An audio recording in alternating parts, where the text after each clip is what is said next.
Hey, what's up guys, it's Gorilla Hands. I got a little Call of Duty 4 gameplay for you. I think the name of this map is Downpour. I don't remember. I don't play much TDM and I never learn the names of the maps in this game. And even though I'm not playing any Modern Warfare 3, I am still playing Call of Duty. COD 4 is my favorite game throughout the entire series. I absolutely love this game. I can pick it up and play it at any time. As long as there's no hackers in it, I just absolutely love playing this game. And right now is actually a really good time to play Call of Duty 4 because so many people are playing Modern Warfare 3 right now. A lot of the hackers are gone. I know there's a guy's banner that's floating around in the upper left-hand corner, but he's just advertising his clan or something. I don't know. He wasn't hacking, so it didn't bother me. But yeah, I played a couple matches the other night and never ran into a single hacker, so it was absolutely awesome. And in terms of Modern Warfare 3, the jury is still out for me with this game. I'm probably going to rent it in about a month or so because it gives Infinity Ward and Sledgehammer a chance to patch the game, maybe fix any glitches or bugs that exist in it. Because I know there's a glitch, the gas tanker, I think it was on the map Storm in Modern Warfare 2, that still exists in Modern Warfare 3. You can still glitch into that. So I know there's some glitches that exist in the game, and game balance tweaks, and maybe I know they've been doing patches with the matchmaking and stuff like that. So I figured once all those things get ironed out, then it gives me a chance, or I can evaluate the game after they've made some changes. No point in doing it now if they're going to fix stuff later on. That's assuming they do. Infinity Ward, at least when you compare it to Treyarch, I think is the inferior studio when it comes to post-game support. So that also gives them a chance to prove that they are going to support their game post-launch.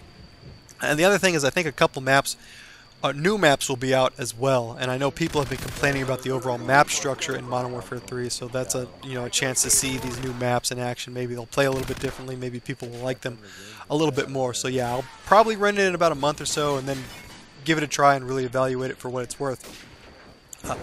But playing Call of Duty 4, it's my favorite. I think I said this before, it's my favorite game throughout the entire series, but when you compared it to Modern Warfare 2 and Black Ops, I actually put a lot less time into this game because I didn't play it much when it came out. I loved the hell out of it, but I just played it very casually and for short periods of time. I didn't learn things like opening routes in TDM. In fact, I never played TDM when I first played this game. I didn't learn grenade spots. I didn't try a whole bunch of different weapons. So when I played the game, I think I stuck with the P90. and I just thought in my mind it's got a ton of ammo and it's great to hip fire. It's got fast ADS, and that's really the only submachine gun I ever used. I didn't realize how effective the MP5 was until I came back to the game later on. In fact, people are going to laugh at me for this one. I swear in one of those loading screens it says if you shoot the enemy you get life back. So anytime I shot a guy with Juggernaut, I thought when I saw a little Juggernaut symbol that meant that they were giving me life back. I never used Juggernaut in this game. My mind, the way I looked at it was there's no reason for me to have extra health. I'd much rather have extra bullet damage and down people very quickly. I never ever used Juggernaut, so I didn't realize, I didn't even know what the symbol looked like until I came back to the game later. That's how much of a noob I was at that game. It actually took me a long time to figure that out. But if you look at my stats in this game and compared it to the other games in the series, this is definitely my worst game. And a big reason for that is I just never developed very good situational awareness and map knowledge. When you compared it to Modern Warfare 2 and Black Ops, if I get caught under fire, I would know the closest place to get into cover. Like maybe I could strafe into a doorway or get behind a barrel fairly quickly, and I didn't need to look. I just knew it was there. That doesn't exist in this game. In fact, I think there's a couple of times where I get caught on corners, where I'm kind of hesitating for a little bit to try to find cover. I just never developed that kind of knowledge. And obviously, since I didn't play TDM much in this game, I never learned general spawn patterns and the routes that people like to take. So yeah, I didn't do very well in this game early on, but I've been doing better as I've come back. In fact, I've been thinking about doing a Road to Commander series, seeing as I'm not playing any other Call of Duty, just to learn the game a little bit more and get better at it. And I was thinking about doing it. It'd be kind of difficult to do, though, because there's not a whole lot of people playing the game, and the people that are playing it are playing just TDM, and I would like to switch in the game modes. I wouldn't just want to play TDM all the way through. So we'll have to wait and see. It'd probably be sitting in the lobby a good portion of the time. The other thing that will decide whether or not I do it is Stabby has been talking about doing a Road to Commander series, doing Modern Warfare 3, and I'd imagine you guys would probably want to see that a little bit more. So we'll have to wait and see what he does as well. But let me know in the comments what you guys think. But what I want to talk about today is something that I know has popped up on the forums or kind of in general conversation whenever it comes to multiplayer video games, and that's when people start talking about weapons that are overpowered, or maybe they're unhappy about changes in game mechanics, either through some type of patch, or maybe a new game is released, a sequel to a game, and they're not happy about the changes in the gameplay. And I'm not centering it strictly to Call of Duty. This can be any multiplayer game that people are used to.